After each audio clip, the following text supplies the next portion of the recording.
I want to tell a story today, and that story is written by a woman named Becky Brooks. And it is a story about a god, Tiny the God.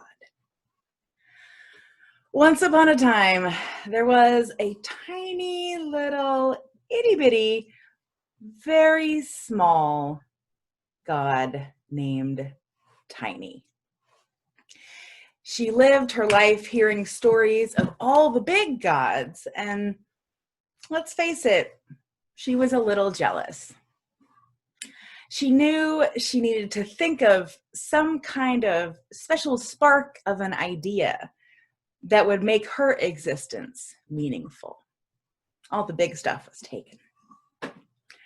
So after watching humans for a long time, she hit upon something that just might work.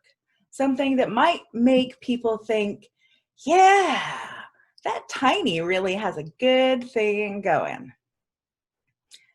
This was it. It was going to make her famous. You ready? Here it is. You are not alone. That was it. So she took the form of a very light breeze, and in a voice so quiet, each person heard it only in their mind. She said, "You are not alone. You are not alone." People loved it.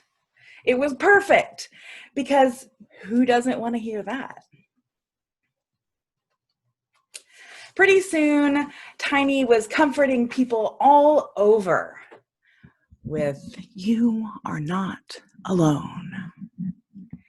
Every evening, she took the form of the breeze and whispered it in people's minds.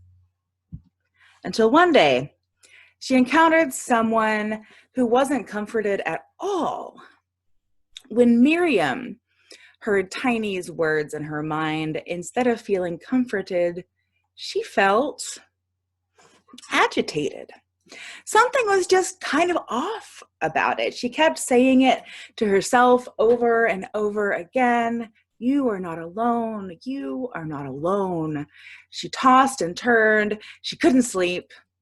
And in the morning, she went to read the paper.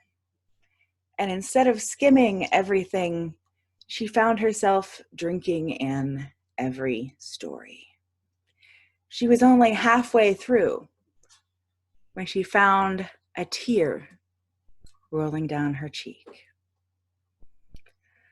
"I am not alone," she said. "I am connected to every one of these people. They live in my town and my country and my world. They love their children like I love mine. They're scared sometimes, and so am I. They hurt like I hurt. I am not alone. I can help." Tiny was surprised. It had not occurred to her that someone might think of it that way. Tiny kept watch over Miriam to monitor this very interesting development. Miriam and a coworker met online in a meeting and talked about how they hoped the Senate would pass a bill to help people. And Tiny noticed when Miriam got off that meeting, she wrote a letter to her senator right away. She noticed that when Miriam turned in her grocery order, she bought a few extra things for her neighbor and left them with a kind note on their porch. She noticed that Miriam had tears in her eyes again when she joined her congregation's worship on her computer and heard her favorite hymn through the tiny speakers. Miriam got out her phone and made an extra donation that Sunday. Tiny watched as Miriam wrote postcards to her friends and family near and far, waved to the dog walkers who passed by her house, and strung up colorful lights in her living room window. But most importantly for Tiny, She noticed when Miriam received a phone call one evening from a friend she hadn't heard from in a long time. And his voice was unsteady. He said, I'm having a really hard time.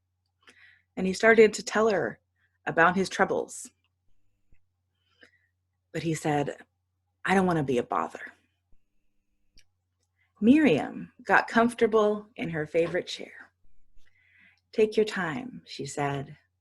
I'll stay on the line with you. You are not alone. I can help. You are not alone. I am here. In that moment, Tiny knew that she was nothing at all, without Miriam's hands and heart and spirit. And she knew that what she wanted, what the world needed more than anything, was what Miriam had learned to give. So Tiny went to work.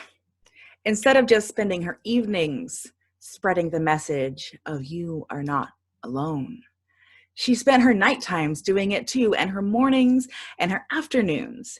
Pretty soon, she was spending every moment doing it until she became the breeze itself.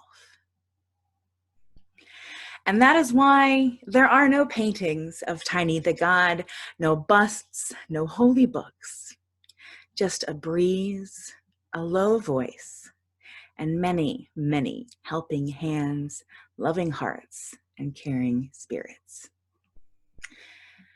You can hear the echo if you listen closely.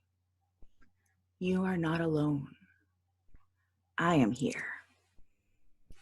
When water bottles are left in the desert for those who risk their lives to cross it, you are not alone. I am here. At the bedside of a sick person, you are not alone. I am here. In the detention facility just up the highway from where our congregation's building sits, you are not alone. I am here. Separately and together, you are not alone. I am here. May it be so.